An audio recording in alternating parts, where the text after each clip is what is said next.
Hello everyone, it's Yvonne back to do your bonus read for Tuesday the 17th of March.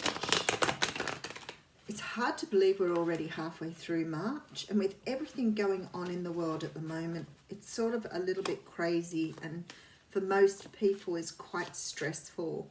My work has started to put things in place to manage the chances of infection.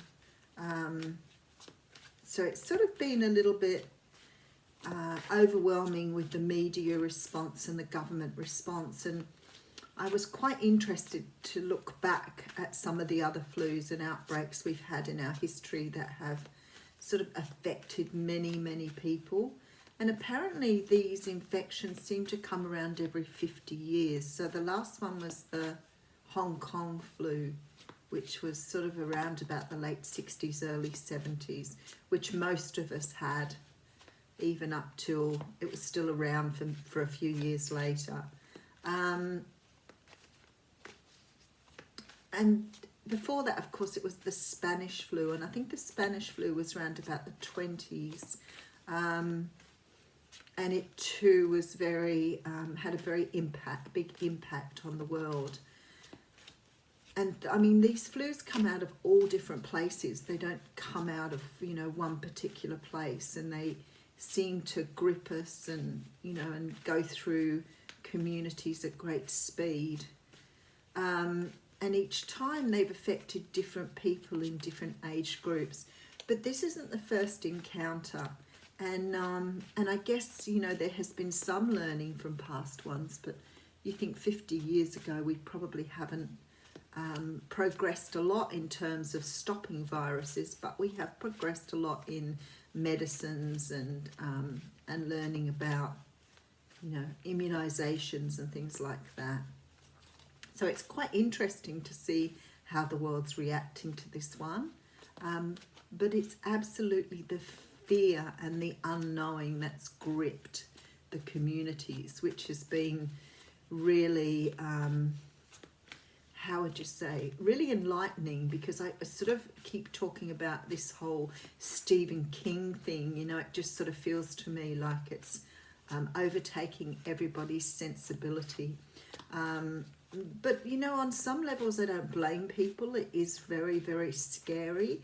But on other levels I see this, sort of people going into this selfish, not caring about other people sort of, and that makes me realise, how in this world there are only two types of people. There are the people who consider only themselves, and there are the people that live for the wider community. And it's very clear who's who in the world at the moment.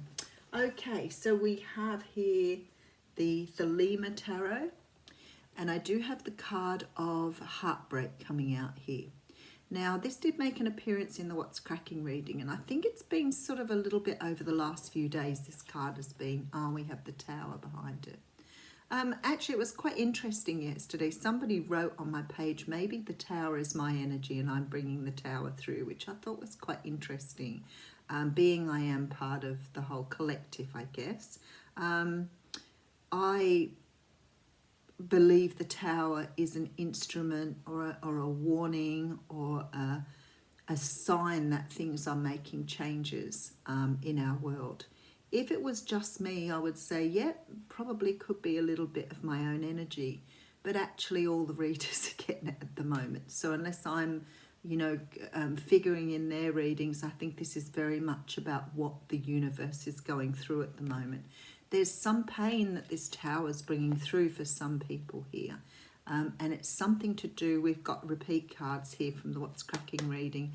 It's something to do with the masculine, and the King of Pentacles is coming out again here. So it's something to do with the masculine energy, moving on from some sort of situation that is creating pain and heartbreak for them. So if this is you, this is what you're going through at the moment. You may be going through or experiencing a breakdown in your relationship due to some sort of third party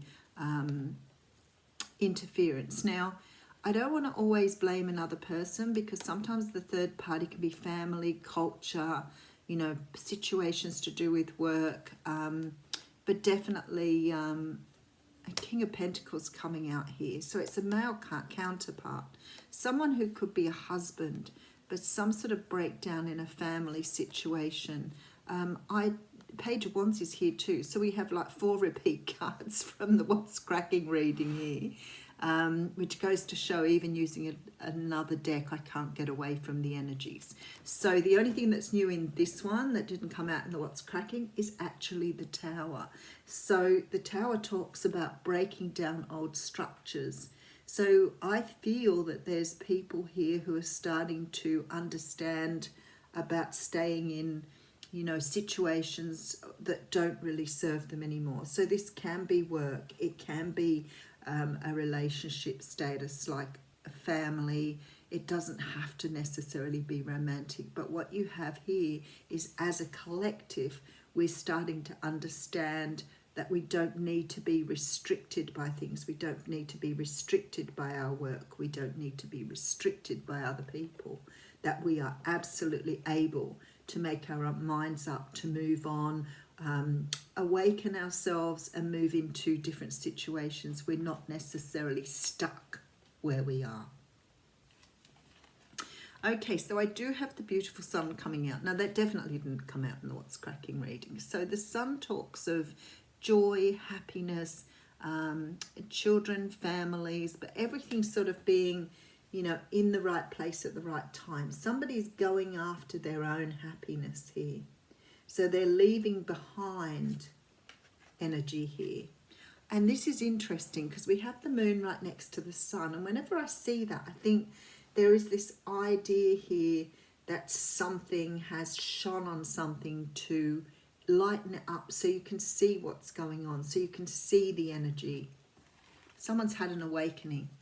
8 of Pentacles, someone, for some of you, this is about work. This is about being restricted in a job. We do have the Chariot card coming in here again as well. So that was in the What's Cracking reading as well. So some of you dealing with Cancer here. Some of you dealing with Cancer for sure with the Moon here as well. Maybe Pisces and Leo. Or someone who has all of those in their chart, which is quite interesting. Okay. Wanting to work with someone. Someone's moving forward because they want to work on something, and something's been holding them back up until this time. But there is forward movement here. See, in the Chariot, in this deck, the horses are actually moving. In the other deck, the Sphinxes sit still. So I'm doing a forward movement, I think, on the last reading. So someone having some sort of idea on how to move forward. They finally understand. Yet this is someone understanding their destiny. We see someone here who's learning, opening up, awakening, understanding the joy in their future here. Someone who may be walking into singlehood here, but someone who's finding their independence, waking up from all the energy that's around them. Very interesting. Ace of Pentacles coming out too. So somebody walking towards stability, having a new stable beginning, letting go of that was unstable and unknown before. So somebody may have been living in an existence that was very unstable. Let me just put some more cards out here. Okay, so King of Wands coming out here. Somebody who's found their passion. Okay, and now wants to make an offer of love. Someone who's got finally feeling the feelings here.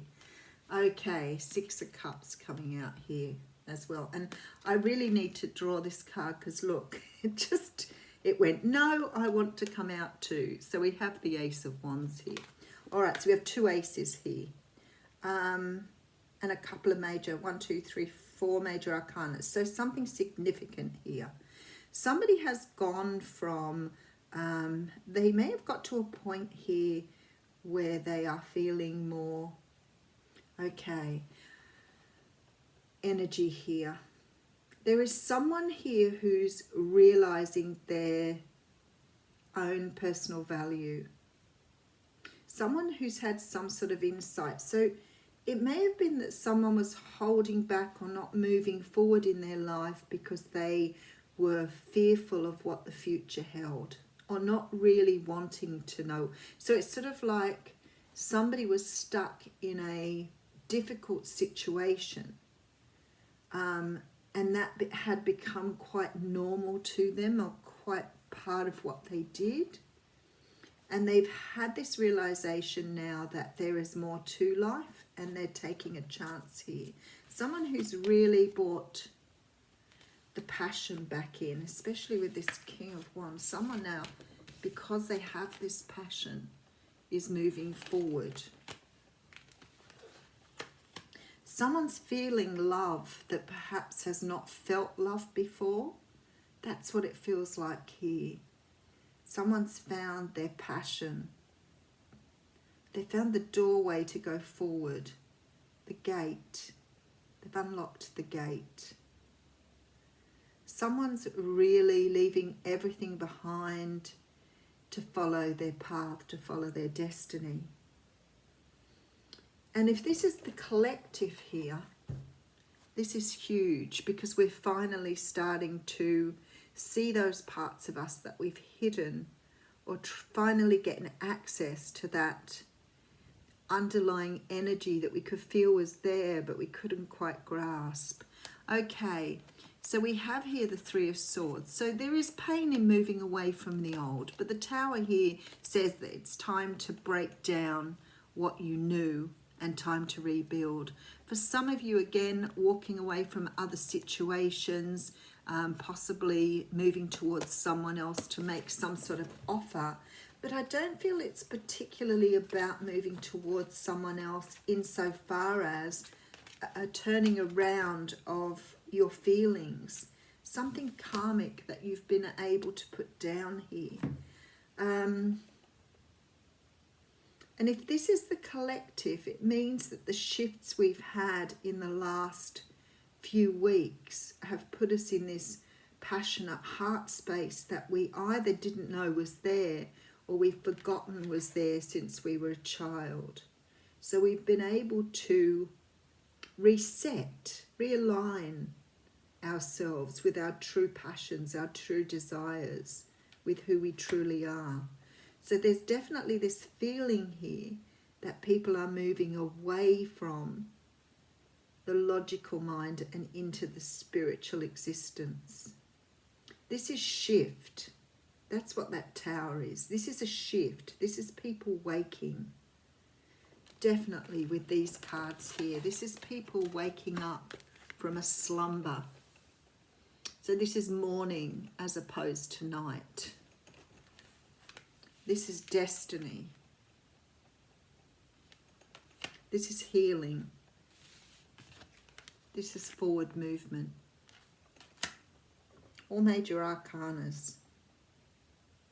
Someone has found their passion. And you see this is because of what they're feeling now. So somebody may feel like stable enough to move forward. Their passion has perhaps got them past this idea of having to be materially sufficient. Nice reading. Nice reading. But I think that Tower is an awakening for many of you here. Okay, so we have the card of the Time Master coming out here. God, it's a beautiful card, isn't it? I think these cards are stunning. I think they're one of the most stunning decks I own. I love the readings too. I think they're absolutely beautiful. So, time is a construct of the human mind, through which life events seem to flow in a straight line from past to future. This, however, is an illusion. Time moves in patterns, fractals, sometimes turning like a wheel and other times moving as straight as an arrow. Humans see time like a ticking clock, and this image reminds us that there is so much more of it to spend in a life, like a kind of currency. At any given moment, you can see time in all its infinite potential, at once vast and all-encompassing, then shrunken and finite. It all depends on perspective. When the Time Master visits you, he asks a most important question. Will you break free from limited cause and effect thinking by moving beyond the linear illusion and welcoming the cyclic quality of time? You find yourself in a moment when the wheel of time turns and you're able to influence the past, thus changing the present and future simultaneously. This is the true test of the Time Master. You're being invited to take back your power, let go of the past, and choose to step into your life. In this moment, you are all powerful. You are the Time Master. Anything is possible now. Holy dooly, that's a strong message. Have a fantastic Tuesday. Thank you.